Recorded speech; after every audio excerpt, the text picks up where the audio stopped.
Em 6 de março de 1959, Candy, de 9 anos, voltou da escola para sua casa em que vivia com sua mãe. Era uma sexta-feira e ela estava ansiosa para passar um tempo com as amigas no sábado. No entanto, tinha outra coisa que queria fazer primeiro. As Bluebirds estavam tentando arrecadar fundos para uma de suas próximas atividades e, como parte dos esforços para isso, as meninas membros foram incumbidas a vender chocolates em sua vizinhança. Candy tinha 7 caixas de Confetti Mints e planejava vender naquele dia. Ela perguntou a Elaine, sua mãe, se ela poderia sair de casa para fazer isso e recebeu aprovação. No entanto, Elaine a lembrou de não passar muito tempo fora e voltar para casa antes de escurecer. Era uma regra que Candy sempre seguia, mas Elaine fazia questão de lembrar ela sempre que ela saía de casa. Se Elaine soubesse que aquele dia em particular seria diferente, nunca teria deixado sua filha sair de casa. Candy comeu rápido um biscoito de aveia e brincou brevemente com seu cachorro. Então ela pegou as caixas de Confetti e saiu da casa. Era por volta das 16 horas. Nessa tarde fatídica, havia várias meninas de sua idade vendendo balas de porta em porta, e ela se juntou a elas. Ninguém sabe exatamente o que aconteceu depois. Mas Candy não voltou mais para sua casa. Por volta das 17h30, Elaine começou a ficar preocupada. Ela sabia que não era comum Candy ficar fora tão tarde. Os minutos se arrastavam lentamente e pareciam horas para Elaine. Ela continuou a ouvir o som dos passos de Candy se aproximando da casa. Mas eles nunca vieram. Por volta das 18 horas, sua ansiedade disparou e ela tinha certeza de que algo estava errado. Ela rapidamente informou o avô de Candy sobre a situação. Outros parentes, amigos e vizinhos também foram informados de que Candy não havia voltado para casa. E por volta das 18h30, um pequeno grupo de pessoas já estavam procurando por ela. Eles começaram por perguntar às pessoas da vizinhança se sabiam onde ela estava, e algumas pessoas a tinham visto andando mais cedo, com as caixas de Confetti que estava vendendo, mas ninguém sabia exatamente onde ela poderia estar agora. Por volta das 19 horas, o avô de Candy, Milton, e seus amigos quase foram atropelados por um carro em alta velocidade, mas conseguiram escapar do perigo. Isso os deixou abalados, mas sua atenção voltou rapidamente para encontrar Candy. O céu escurecia e, apesar das dificuldades de procurar na luz fraca, os homens esperavam que Candy fosse encontrada antes do anoitecer. Em algum momento as autoridades foram notificadas sobre a menina desaparecida e logo policiais e ajudantes do xerife se juntaram às buscas. Por volta das 21 horas da noite, um grupo de buscadores encontrou algumas caixas de Confetti Mints e muitos acreditaram que eram as mesmas caixas que Candy estava vendendo. Foram encontradas 6 caixas, mas Candy saiu de casa com 7. A busca daquela noite foi inútil, não havia sinal de Candy em parte alguma. Elaine mal conseguiu pregar o olho durante a noite. Muitos pensamentos passaram por sua mente, e ela se perguntava se sua filha estava bem. A incerteza era demais para suportar e ela chorou silenciosamente e rezou para que Candy voltasse para casa em segurança para ela. Todos se perguntavam o que teria acontecido com Candy. Teria tido um acidente? Teria sido atacada por um animal? Ou por uma pessoa? E se fosse, quem seria? Ou apenas estaria perdida? Algumas dessas perguntas só seriam respondidas 60 anos depois. Olá! Bem-vindo ao canal Você Questiona Isso. Meu nome é Ilma Paula. E hoje estamos mergulhando na história comovente de Candy Rogers e a resolução do seu caso 6 décadas depois de ocorrido. A devastação dos pais com a trágica perda de sua filha é esmagadora. Dor, raiva e vazio profundo se entrelaçam em um turbilhão de emoções. Eles se lembram de sua risada, sua inocência, e se perguntam: como enfrentar um futuro sem ela? A busca por justiça se mistura ao desespero de não poder abraçá-la novamente, e Cal, o pai de Candy, não conseguiu superar essa situação. O caso de hoje nos levará a Spokane, cidade localizada no estado de Washington, nos Estados Unidos, e é conhecida por sua rica herança cultural e beleza natural, tornando-se um destino popular para os entusiastas do ar livre. com o rio Spokane, atravessando o centro da cidade, oferece prosperidade com uma infinidade de opções de compras e restaurante. A cidade também é famosa por ser o berço do Dia dos Pais e por sediar o Festival Anual das Lilazes, que celebra o desabrochar da flor característica da cidade. Candy nasceu no ano de 1950, filha de Elaine e Carl Rogers. Como ela era filha única, seus pais a estimavam muito. Em algum momento, o casamento de Elaine e Carl desabou, por razões desconhecidas, fazendo com que eles se divorciassem e seguissem caminhos separados. E Candy permaneceu sob os cuidados de sua mãe, que era professora na época, e Elaine, a mãe de Candy, garantiu que cuidaria da filha da melhor maneira possível. Candy já era um rosto popular em sua comunidade e aqueles que a conheciam diziam que era uma garotinha simpática e amigável, que adorava rir. Em 1959, Candy tinha 9 anos e estava na 4ª série da Home School, como a maioria das garotas de sua faixa etária. Naquela época, Candy se juntou a uma organização juvenil conhecida como Bluebirds. Candy participou ativamente nas atividades do grupo, que incluíam acampamentos, serviços comunitários, caminhadas e muitas outras. Ela aproveitou cada momento e assumiu todas as atividades com entusiasmo. Candy estava se tornando uma garota inteligente e feliz, com o futuro que parecia muito brilhante. No entanto, ninguém esperava que uma tragédia comovente logo a levasse embora e abalasse toda a comunidade, em 6 de março de 1959. Depois que Candy saiu para vender balas de menta, não voltou. Com o passar das horas, não havia sinal de seu retorno. A família começou a ficar desesperada e temiam pelo pior. 7 de março de 1959, na manhã de sábado, quase todos na cidade haviam recebido a notícia do desaparecimento de Candy.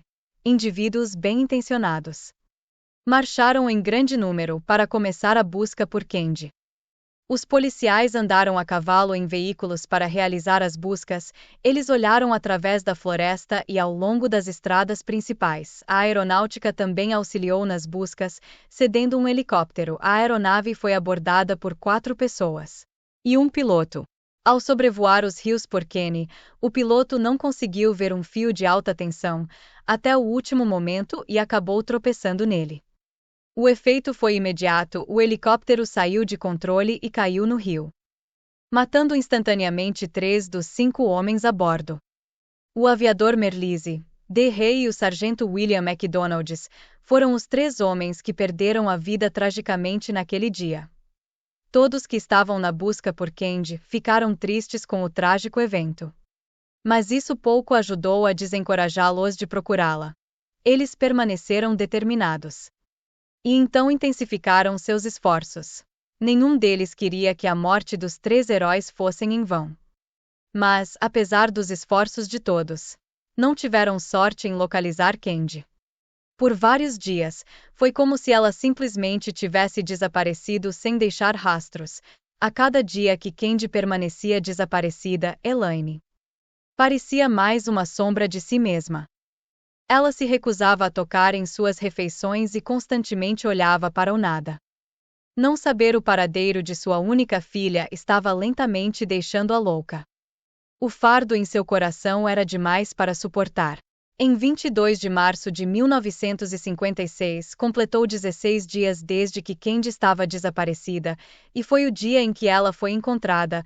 Naquela tarde, 2 aviadores chamados Howard Lawrence e Richard Bergin estavam caçando marmotas em uma área arborizada, a cerca de 11 quilômetros da casa de Candy. Ao chegar a uma pequena clareira na floresta, eles notaram um pequeno par de sapatos de camurça azul.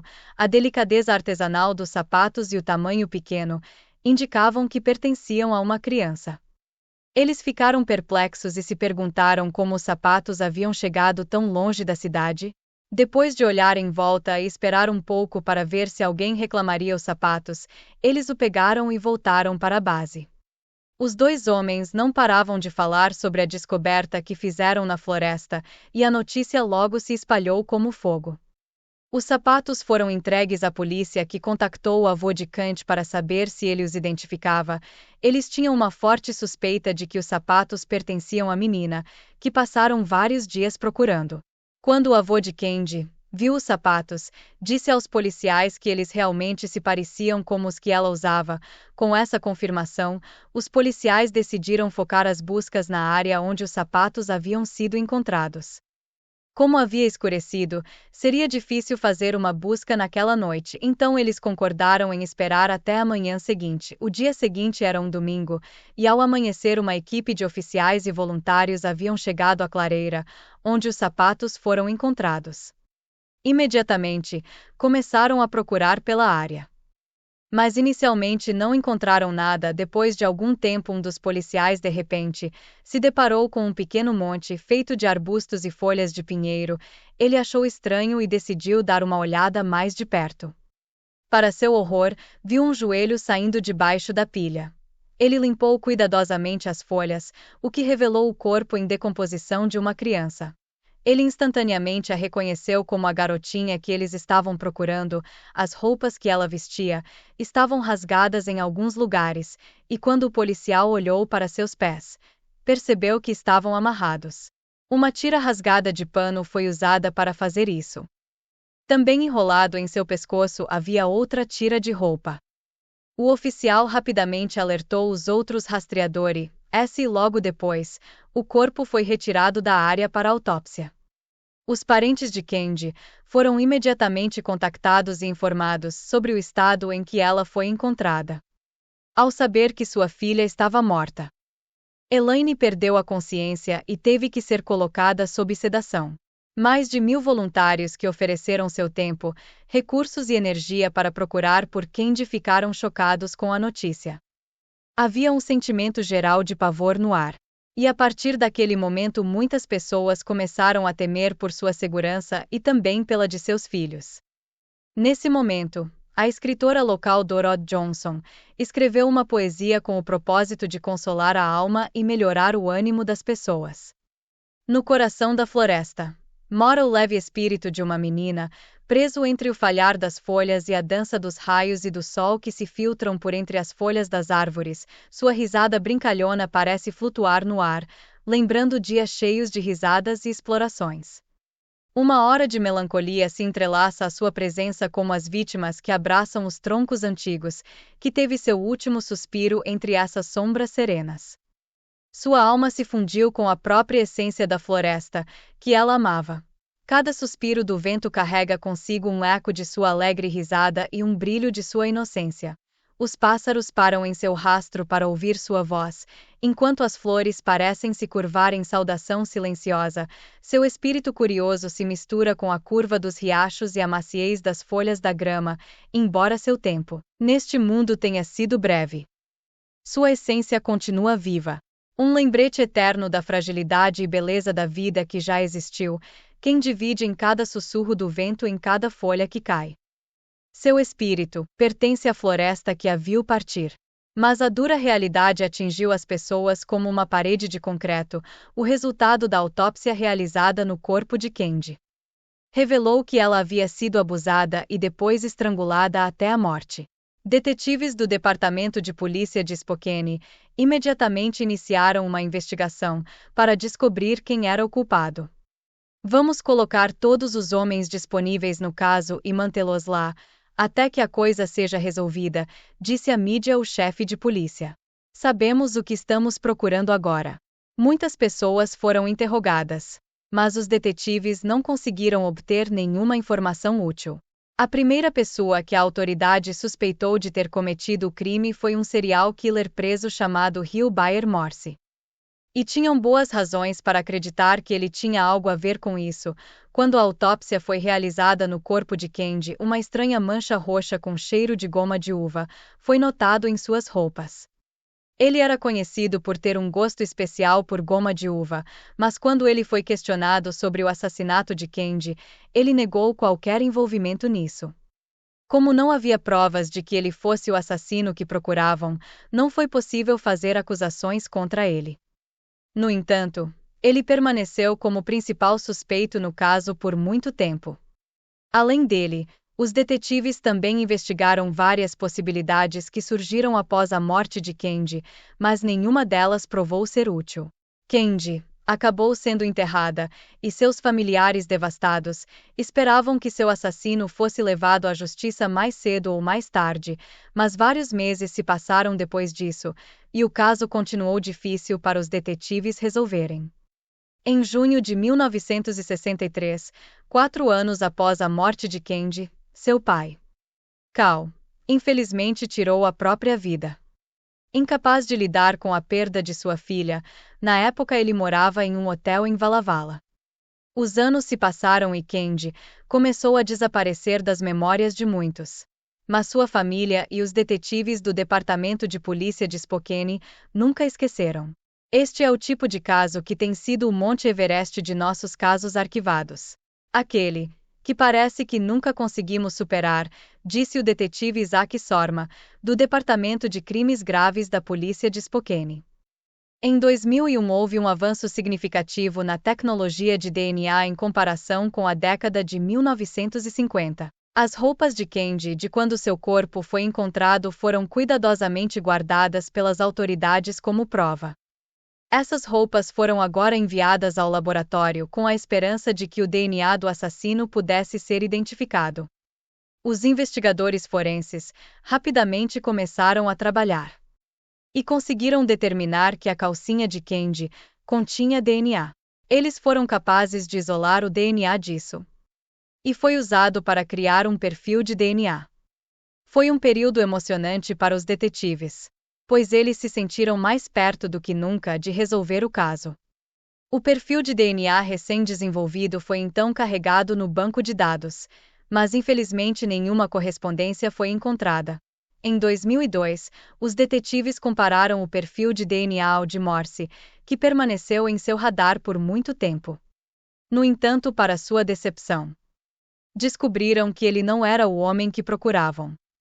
Nada de interesse viria por muito tempo e em setembro de 2006 a mãe de Candy, com o coração partido, faleceu silenciosamente em sua casa. Aos 82 anos, ela morreu, sem saber quem havia matado sua preciosa filha. Por volta de 2017 a genealogia genética forense foi o centro das atenções. Com um novo método científico, usado para resolver vários casos arquivados, o método usa análise de DNA e métodos genealógicos tradicionais para solucionar crimes e identificar pessoas desaparecidas, em outras palavras, combina ciência com pesquisa de história familiar para juntar pistas e trazer justiças às vítimas e seus entes queridos. Com o método ganhando popularidade, os detetives decidiram experimentá-lo e usá-lo para ajudar a resolver o assassinato de Candy. Uma cientista forense foi designada para o caso, então, ela conseguiu uma amostra de DNA que estava armazenada no freezer do laboratório criminal desde 2001. A próxima coisa que ela fez foi reanalisar a amostra para confirmar que correspondia ao perfil de DNA criado em 2001. Ao confirmar isso, ela fez uma análise diagnóstica para determinar se poderia ser usada para genealogia genética. A amostra foi então enviada para um laboratório forense privado.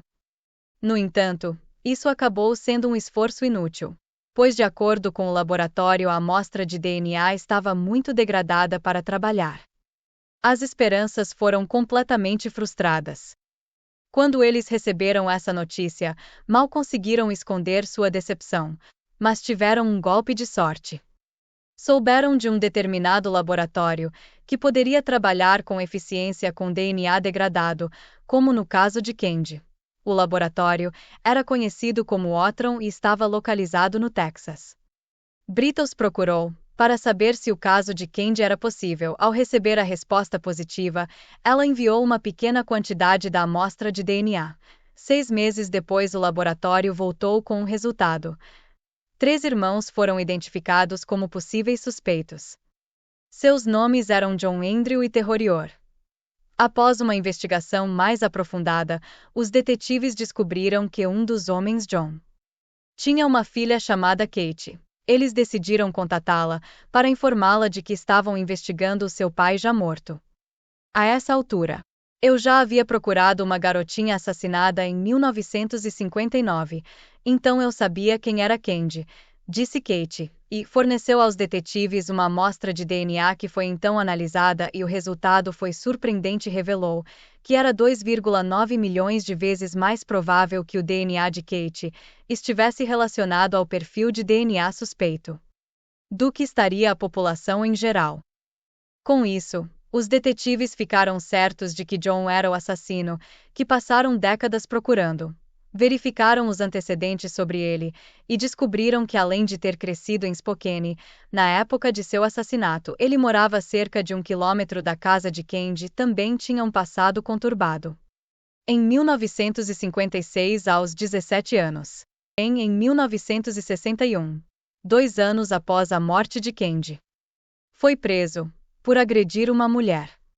Segundo os relatos, ele abordou a mulher e usou a força para tirar suas roupas.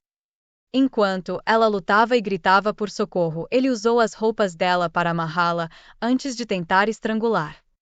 Felizmente, a mulher sobreviveu ao crime. John passou 6 meses na prisão. E quando saiu, o exército o rotulou como desertor e o dispensou do serviço. Depois disso, levou uma vida bastante normal. Trabalhou como vendedor de porta em porta e também em uma serraria para sobreviver. No entanto, aos 31 anos, acabou com sua própria vida. Os detetives também descobriram uma possível conexão entre John e Candy. A meia-irmã de John era uma menina de 10 anos na época do assassinato. Ela também era membro das Bluebirds e assumiu o papel de irmã mais velha de Candy no programa. Quando os detetives descobriram tudo isso sobre John, decidiram dar um passo final para confirmar que ele era o assassino de Candy. Com a permissão de Kate e também com o mandado de busca. Eles viajaram para o cemitério, onde John fora enterrado e exumaram seu cadáver. Uma amostra de DNA foi retirada de seus restos mortais e enviada ao laboratório para testar. O resultado foi o que os detetives esperavam: John era um assassino de Candy. Tivemos muita sorte em obter o DNA de 1959. Disse o ex-detetive da polícia de Spokane Brian Amon, que trabalhou incansavelmente no caso até se aposentar em 2021. Naquela época não se tinha noção disso, e isso obviamente foi o que resolveu o caso. Caso contrário, acredito que jamais teria sido resolvido. Amon acrescentou que alguns dos parentes vivos de Candy foram contatados e informados sobre o avanço do caso. Não foi o melhor encerramento, mas, pelo menos alguma forma de satisfação em saber que a pessoa que fez isso tem pelo menos um nome. Ele pode estar em um túmulo, mas tem um nome. Os parentes de Candy, no entanto, ficaram tristes pelo fato de seus avós e pais nunca terem sabido quem a matou. Eles nunca o viram pagar ou morrer. Eles foram para o túmulo sem saber. E isso foi difícil, disse Dioane. Quanto a Kate, saber que seu pai era o assassino a abalou até os ossos. É muito triste descobrir que alguém, não apenas seu pai, mas alguém da sua família, poderia fazer algo assim, disse Kate. John faleceu quando ela tinha apenas 9 anos e cresceu acreditando que ele tinha feito isso por causa da depressão. Ela disse: agora sei que ele era mau. Não foi uma fuga, longe disso, mas ele conseguiu morrer, com as pessoas pensando que ele era um homem honesto, e não era. Kate também apresentou um pedido público de desculpas pelo crime de seu pai e pela dor que isso causou à família da garota assassinada.